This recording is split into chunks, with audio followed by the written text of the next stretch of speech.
Thank you very much for being here. I should note my co-authors, my wife, Laura Sommerfeld, and I flipped a coin, and I won. So she's home with the 4- and 7-year-olds. But I did promise to make sure I would acknowledge my collaborators. I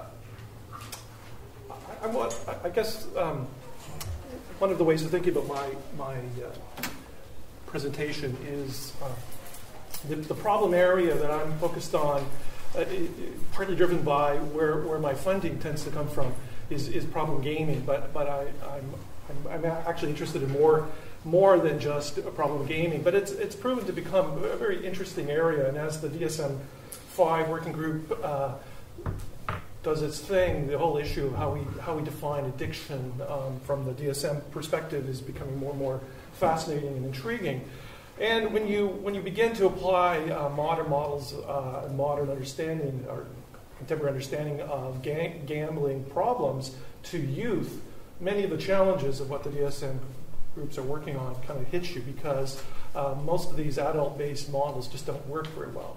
And I'll give you an example. We know from the traditional literature right now that young people, teenagers, young adults, seem to be more at risk of meeting criteria for problem pathological gambling than older adults. And that seems to be a cross-cultural phenomenon. So you certainly get lots of interesting data finding that pattern. And in each of these cultures, you find problem gaming linked with a bunch of negative variables, and I've just given you a sampling up there. But what's really interesting, though, is that there's this really interesting blurring that begins to happen, though, when you look closely at adolescent gambling-related behaviors. And this came home to me a few years ago when my oldest son was 16, and a group of his friends decided, because one of their parents was away, to rent a bunch of equipment and play a marathon Halo 3 game. Now, if you know anything about video gaming, it's actually kind of neat on a nice big, large high-definition television screen to play that. And they did it for about 48 hours. And then the losing team had to buy everyone else pizza. So is that a form of gambling, or is that a video game kind of activity? And because they also had friends doing it online across town, is it also an online, is also involving the internet? So what is that? It's a blurring, and it's happening more and more, this blurring. Now, it was a problem for my sons, from my perspective, because it was the weekend before final exams for grade 11, right? And this is one of the interesting things about studying this kind of behavior in young people. And in fact, one of the reviewers to one of my papers 4 or 5 years ago kind of dismissed it. Why would you be interested in gambling in 14-year-olds? They have no money. And they missed the point, and that is that it isn't about money at that age. It's about time. And time is incredibly precious when it's the weekend before your exams, right? And that's what's often missed in many of the contemporary approaches to this phenomena, is they take adult models, which are financially related. So it's a problem because you're spending money and you're stealing and you're doing all kinds of things. But for a 14, 15-year-old who has probably limited resources, it's about time issues. And so it's an intriguing area to kind of move into. This batch of data, which I want to share with you, which is yet to be published, builds on some stuff that comes from the alexithymia literature. So in 2008, in PAID, we published a paper using alexithymia and many of the variables I'm going to talk about, and found a very intriguing relationship. And if you do a search through recent PAID, so the last decade, on alexithymia, you'll actually see that there's more alexithymia literature in PAID than emotional intelligence, but the two are incredibly interlocking areas. And if you're interested, there's a very intriguing, rich literature going back 40 years on addiction and alexithymia. So it's got some really interesting background to it. The problem, from my perspective of studying adolescence, is the jury is still out about whether or not you can actually measure alexithymia in adolescence. Depends on samples, depends on how old you are. Again, I cautiously tend to avoid using my alexithymia measure, the TS20, with adolescents because it's problematic. And so one of the reasons we moved to EI here was because we could use EI measures and get at this variable. So this is a follow-up again to the 08 paper in which we looked at a cluster of gambling and related behaviors, online activities, video game playing, etc. And we used 3 samples, community-based sample, clinical outpatient sample, and then a large group of young adults. These were all 17, 18-year-olds. Are they adults? I'll leave it to your... I go to developmental conferences sometimes and people want to know exactly what my definition of young adult is. I don't know. I'm not too worried about it. They're young people. All right, so the only piece to talk about here is the outpatients. These were mostly youth referred to outpatient clinic because of disruptive behavior, i.e. ADHD. So 3/4 of them were either subclinical threshold or met thresholds for ADHD. There was a cluster of mood and anxiety, but this is what you get in an outpatient clinic in Ontario for this age group. And one of the reasons you'll see the differentiation between gender in the first and second sample is boys are more likely to be referred for referral for ADHD than girls. So I mean, there's a nuance there. And the last sample was a cluster of students who were in grade 11 going into grade 12 or grade 12 students who were going off into university. So it's a hybrid again. It's a very homogeneous sample of 17 and 18-year-olds. And we wanted to keep it very, very specific because there's some interesting things that happen in this age range. Dawn and I have a paper a couple of years ago in which, and this is relevant to the first presentation, in which we showed that just in that little gap of going from first year to third year university, just that age, whether you're in university or whether you're not in university, there's a little blip in EI development that just happens from the school of hard knocks. You know? There's some interesting things that happen between 18 and 21. So we wanted to just capture that period right before. Measurement, again, this is building on other work that I've done and others. So none of these are if you know the literature, you'll know these for the first 3 measures. Great debate about how you measure adolescence gaming, and we used measure. I'll be practical here. I used the measure that my funder supports. There you go. And the irony about my work is that this comes from the Ontario Problem Gaming Research Centre, who get their money from the profits of gambling in the province of Ontario. They're mandated to give 2% of the slot machine proceeds to gaming research.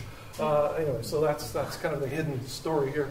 And then as far as EI goes, I used the EQI short for the 17, 18-year-olds, which we've already seen in several presentations, as well as for the adolescents, the younger group, the adaptation that Baron and I did for it.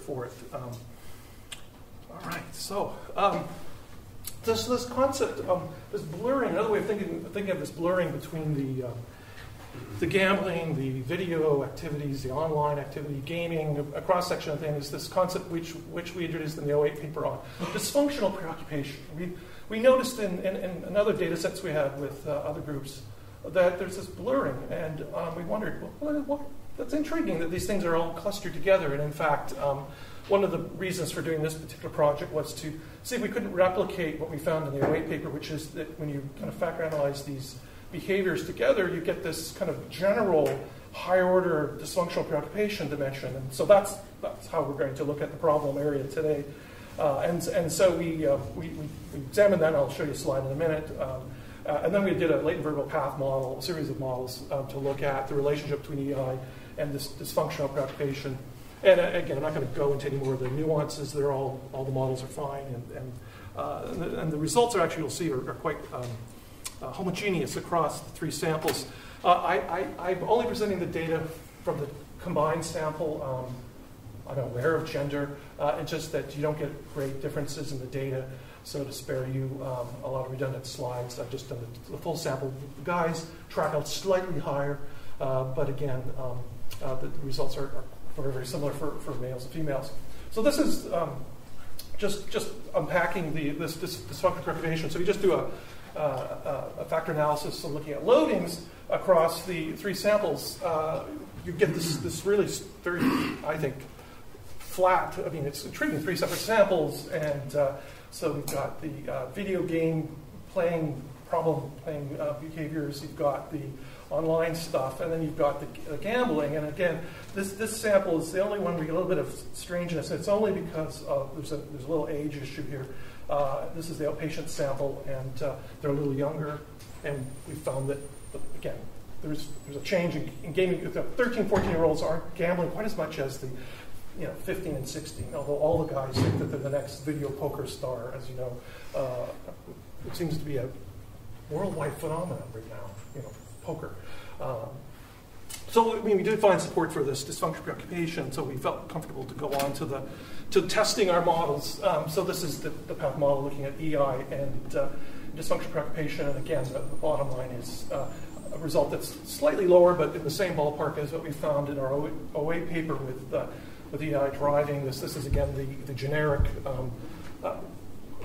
community-based sample of adolescents. This is the outpatient sample. Again, it's almost the same result. And then just to make things even more boring at one level, this is the large sample of 17, 18-year-olds. Again, it's the same number. I mean, it's very, the relationship between this number is negative 4.8, 4.5, 4.5 across the 3 samples. So it's, again, a very, very solid, kind of consistent relationship driving the EI dysfunctional preoccupation relationship.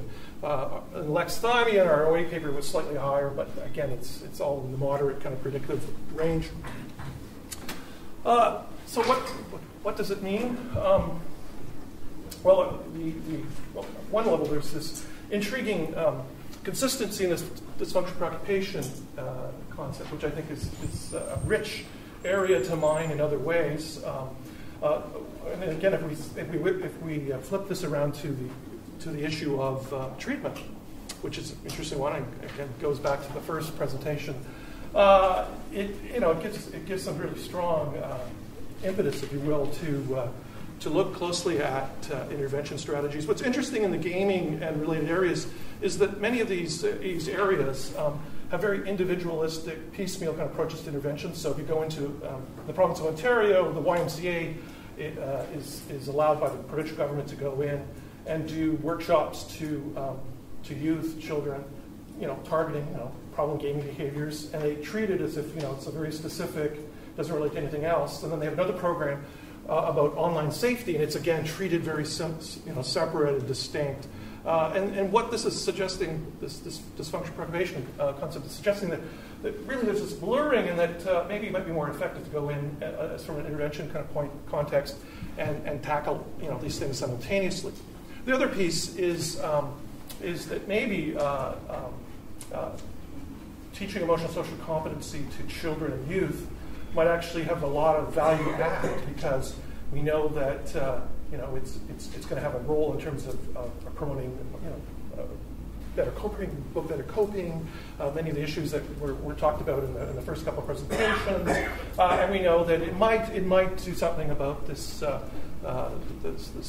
potential avalanche of problem gaming behavior that we may have coming along down the line with young people who seem to be particularly vulnerable by it. So again, there's some really interesting things to say about this link between EI and addiction-related behaviors like problem gaming. And again, I think I'll stop there. Thank you.